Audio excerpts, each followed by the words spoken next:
If you own a store and you catch an employee stealing from you that you've never seen do anything wrong before, should you fire them? The answer to this question is simple. It's most likely not the first time they've stole, just the first time they've got caught. And when it comes to Walmart, this ain't the first time for either. There's an old saying in Tennessee, I know it's in Texas, probably in Tennessee, that says, fool me once, shame on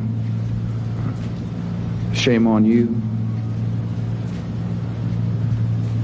If fool me, we can't get fooled again. So in this video, I'm going to talk about 3 recent times Walmart's been caught stealing from Walmart Spark drivers as well as from Walmart customers, a potential windfall Walmart Spark drivers might be getting in July, and stay tuned to the end of the video to find out how all Walmart shoppers can protect themselves from Walmart's future mistakes, especially since they've already been caught stealing again this year. So be sure to like and subscribe for more content like this. Without further ado, let's jump right into it. So tell me if you heard this one before. My dog ate my homework, or actually in the case of Walmart, it's that our system stole your tips. If you haven't heard that before, you probably haven't been a Walmart Spark driver that long, because that's already been told to us twice this year alone. And if you keep track of how often this is happening, it seems to be a quarterly thing. They did this at the beginning of first quarter, they did this at the beginning of second quarter. Now the question only remains, will they also do this at the beginning of third quarter? Now, when this happened at the beginning of first quarter or end of fourth quarter last year, they sent us an email in January that said, we identified some trips where we may not have collected and issued tips customers meant for you due to a system issue. My bad, I think that was the second one. The first one actually said, we noticed a system error that impacted your earnings. We have made an adjustment and you will see this reflected on January 16th. But note, at the end of the first letter, they also said, to address this issue, we are making system changes and are also crediting your accounts with tip amounts for affected orders. So it waits to be seen if these system changes are happening in time. So I wouldn't be surprised if we get another adjustment in July, since second quarter ends at the end of June and July would be the beginning of third quarter. And if we don't get an adjustment, that means we're just getting all the money we should have gotten in the first place. It's a fucking joke anyway. After all, I am paying you with your money. What'd you say? Your money. I am still up 20 grand from this last time I stick it in you.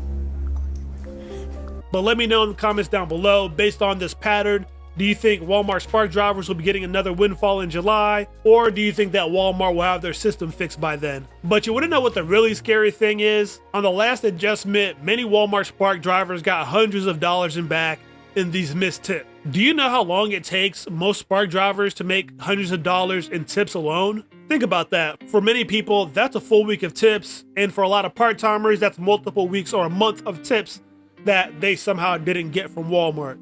And of course, Walmart kept that money, made interest on it. And if you look at the number of Spark drivers out there, the amounts people are getting back, just based on some general back of the napkin math, that's 6 to 7 figures of money that Walmart were just sitting there collecting interest on. I am still up 20 grand from this last time I stick it in you.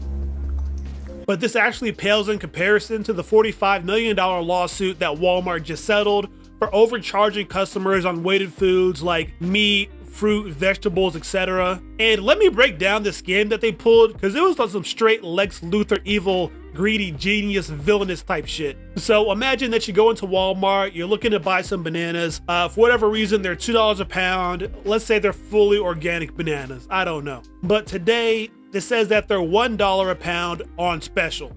So instead of paying $10 for 5 pounds of bananas, you're paying or expecting to pay $5 for 5 pounds of bananas, right? When you actually get to the register, you end up getting charged $1.50 per pound for like 6.5 pounds of bananas. But since it's everything else you're buying, you don't notice the difference. But at the end of the day, you get charged pretty much the exact same $10 that you were gonna pay when it wasn't on special. And that's just if you buy the same amount of bananas and you're not doubling up. In that case, you're paying more than you expected to pay or would have paid initially if you had just known the regular price for those bananas. That's basically what Walmart did. They would have an item, they would have it heavily discounted on the shelf or whatever, but when you went up to go buy it at the register, they would hike up the price and also adjust the weight. So most people were getting little to no discount, and quite a few people were actually getting overcharged. So in a nutshell, somebody found this, sued Walmart, and Walmart said, we're not going to admit to doing anything wrong, but here's $45 million to make this go away. Now, the date to file your claim for a piece of this class action settlement already passed, but if you had made a purchase of any weighted foods at Walmart in the last couple of years, you would have qualified for a piece of this settlement. And you actually got a bigger piece of this settlement if you have proof of purchase. Now, as I mentioned at the beginning of this video, Walmart's already been caught again stealing from customers this year, once again in a sneakily similar fashion. So stay tuned to the end of the video if you want to learn about a trick you can use to protect yourself and make sure that all of your future purchases at Walmart are digitally tracked and easily searchable so that you can get the biggest piece you can from the next settlement from Walmart, because people love to sue Walmart and Walmart can't win them all. So going back, let me tell you about the scam that Walmart got caught pulling this year. This just happened a couple months ago, by the way. Once again, at its base, Walmart got caught overcharging customers. It's always a mistake that makes more money for them if you've noticed a pattern. But this time it was only for the self-checkout customers, but it spanned a larger majority of items. It wasn't just the weighable goods. Of course, Walmart blamed it on the system again, although the system don't program itself, so who are they really blaming it on? But the piece that really caught my attention about this scam was that Walmart mentioned specifically that 80% of the overcharged customers had been refunded their money. But since they did mention that number, it actually reminded me of a principle that anybody who's familiar with business should know, called the Pareto principle, or commonly referred to as the 80-20 rule, which basically means that 80% of your money comes from 20% of your customers. But basically, if Walmart says that they've refunded 80% of their customers, the part that they would have kept would have been the 80% of the profit that they got from the 20% of the customers that they did not refund. Since not 100% of the people got refunded their money, there's a non-0% chance that somebody takes some type of legal action against Walmart in the near future on behalf of those customers.